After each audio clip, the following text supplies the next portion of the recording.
Владелица Wildberries Татьяна Бакальчук столкнулась с угрозой уголовного преследования. Самая богатая женщина России с состоянием в 13 миллиардов долларов оказалась на удивление небрежной. После того, как распределительный центр размером с 11 футбольных полей в Шушарах сгорел дотла, начали всплывать крайне неприятные факты. Как это часто бывает в нашей стране, власть спохватывается лишь тогда, когда происходит какая-нибудь трагедия. При этом все сотрудники профильных ведомств делают удивленные глаза и, качая головой, начинают рассуждать, как же такое вообще возможно. Один из сотрудников склада в Wildberries в Шушарах рассказал, что он нисколько не удивлен, что склад сгорел, так как это было лишь вопросом времени. По словам мужчины, противопожарные поливалки, которые были установлены на складе, не сработали в нужный момент, так как были установлены чисто для формальности. Это тот самый случай, когда в погоне за малым можно лишиться всего. Летом прошлого года на складе в Wildberries в электростале произошло ложное срабатывание точно таких же поливалок, в результате чего товар на очень крупную сумму был затоплен. Что касается склада в Шушарах, то звуковое пожарное оповещение срабатывало чуть ли не каждую неделю. Электричество раз в месяц вырубалось, а руководство склада даже не сообщало, что ложная тревога или что электричества не будет. По словам мужчины, все уже давно привыкли к этому. Там был во всем просто кошмарный бардак. Повсюду бутыли с мочой, в этих же рядах кал. Там мигранты жили своей жизнью. Например, недавно прошла информация, что в башне мезонина, где затем и возник пожар, мигранты надругались над женщиной. Тогда это вызвало большой резонанс у руководства склада, и оно даже пыталось найти жертву, проводило опросы. Те же салюты, которые во время пожара взрывались, нельзя было принимать в распределительный центр и раскладывать на мезоне. Но они как-то образом там оказались. Мне, как сотруднику этого склада, не кажется странным, что он сгорел. Однако даже не это самое интересное. То, что мигранты являются виновниками многих бед в России, ни для кого не является секретом. Но в данном случае речь идет не только о вине незаменимых специалистов, но и о халатности собственников склада. По предварительной оценке, ущерб от пожара на складе Wildberries в питерских Шушарах может составить от 10 до 20 миллиардов рублей. Стоимость самого склада порядка 3 миллиардов рублей. Но основной убыток – это, конечно, сгоревшие товарные запасы. Там сумма может достигать 20 миллиардов рублей, рассказал представитель Всероссийского союза страховщиков. Однако Marketplace вряд ли сумеет возместить колоссальные потери за счет страховки, так как неожиданно оказалось, что сгоревший склад не получил разрешения на ввод в эксплуатацию. То есть, по сути, склад работал неофициально, что не может не вызывать удивления. Прямо под носом руководства Санкт-Петербурга функционировал склад площадью 122 тысячи квадратных метров, и никто якобы об этом не знал. Как заявили в Госстройнадзоре Петербурга, там ничего не знали о работе сгоревшего распределительного центра Wildberries, так как обслуживающее почти весь город здание в эксплуатацию официально не было введено. Заявки на ввод в эксплуатацию не было. У них было заключение о соответствии, выданное в 2022 году, а дальше застройщик сам должен был подать заявку.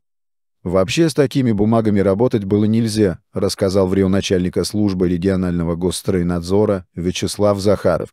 В свою очередь в МЧС заявили, что сгоревший склад Wildberries ни разу не проверялся пожарной инспекцией. Причем это далеко не первый случай, когда у Wildberries обнаруживаются проблемы с документацией. В сентябре прошлого года власти Екатеринбурга подали на компанию Бакальчук в суд из-за начала строительства склада без соответствующего разрешения. В 2021 году власти Московской области предпринимали попытку снести логопарк Marketplace в Каледино, так как параметры построенного объекта не соответствовали проектной документации. Руководство Wildberries сегодня пытается оправдаться и заявляет, что все необходимые документы, позволявшие ввести склад в эксплуатацию, у них есть в наличии. Wildberries получала ЗОС на склад, то есть заключение о соответствии всем градостроительным регламентам и требованиям безопасности, заявили в пресс-службе Wildberries. Однако, по словам специалистов, ЗОС не является документом, позволяющим эксплуатировать объект. Требовалось разрешение на ввод в эксплуатацию, а его у сгоревшего склада не было. В общем, помимо многомиллиардных убытков, собственницу Wildberries Татьяну Бакальчук ждут и другие неприятности. Эксперты предполагают несколько вариантов развития событий. Во-первых, учитывая отсутствие необходимого разрешения на ввод склада в эксплуатацию, Бакальчук может грозить уголовное преследование за нарушение пожарных и строительных норм. Формулировка обвинения может звучать следующим образом: создание условий, способствующих возникновению пожара, повлекших за собой угрозу жизни и здоровью людей. Во-вторых, Бакальчук могут привлечь к административной ответственности за эксплуатацию объекта, ДЗРНВ и нарушение правил охраны труда и безопасности персонала. В-третьих, учитывая размер ущерба, очевидно, что собственницу Wildberries ждут многочисленные судебные тяжбы. Иски о возмещении убытков могут подать страховые компании, поставщики, собственники сгоревших товаров, а также сотрудники, пострадавшие во время пожара.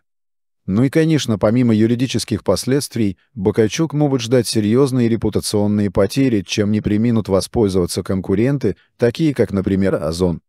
Также уже начинают высказываться предположения о том, что после расследования и всех судебных тяжб деятельность Wildberries может быть приостановлена или даже прекращена, если будут найдены серьезные нарушения действующего законодательства.